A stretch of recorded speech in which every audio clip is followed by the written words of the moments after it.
तब्बल 50 वर्षापासून म्हणजे जनसंघाच्या काळापासून भारतीय जनता पार्टीशी एकनिष्ठ असलेल्या उदय भालेराव यांना काल रात्रीपर्यंत तिकिटाची तयारी करण्यास सांगण्यात आले होते.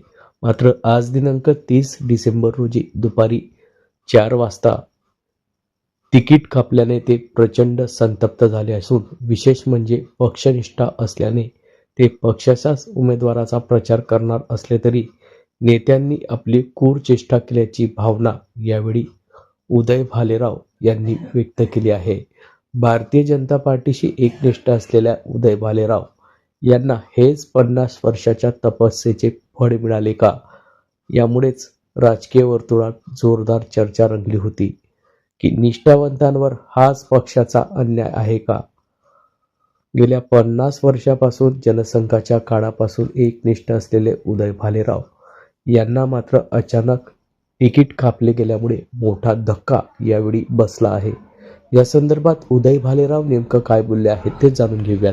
भारतीय जनता पक्षाच्या कडून 13 जो प्रभाग आहे त्याच्याकरता एकतर पुरुष प्रभागामधून किंवा ते शक्य नसेल तर महिला प्रभागामधून माझी पत्नी अशा रीतीने आम्ही तिकीट मागितलेलं होतं. आम्ही अर्जाची फॉर्म भरण्याची पूर्ण तयारी करून ठेवलेली होती. NOC वगैरे जे काय लागतं ते सगळं तयार करून ठेवलं होतं. फॉर्म विकत घेतला होता आणि वाट बघत होतो की आपल्याला सूचना येईल की तुम्ही फॉर्म भरायचा आहे. आम्हाला सूचना आली नाही, त्याप्रमाणे मग आम्ही काही तयारी केली नाही.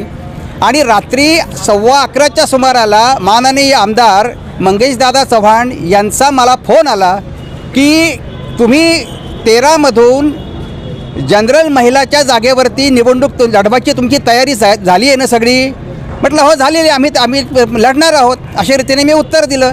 आणि मग मी हे समजलो की जर 13B मधून आपल्याला इतक्या रात्री 11 वाजता इतक्या मोठ्या आपल्या नेत्यांनी फोन केलेला आहे, त्यामुळे आता आपल्याला फॉर्म भरणं आवश्यक आहे.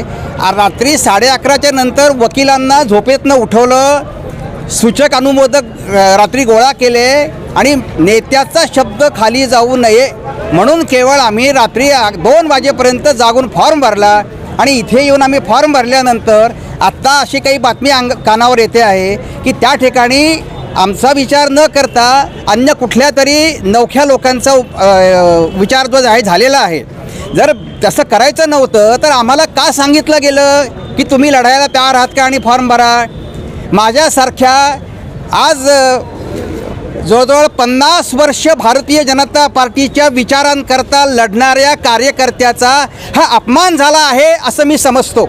मी सगळ्यांच्या माहितीकरता सांगतो आपल्या माध्यमातून की मी जनसंघाचा मूळ कार्यकर्ता 1974 सालापासून काम करणारा.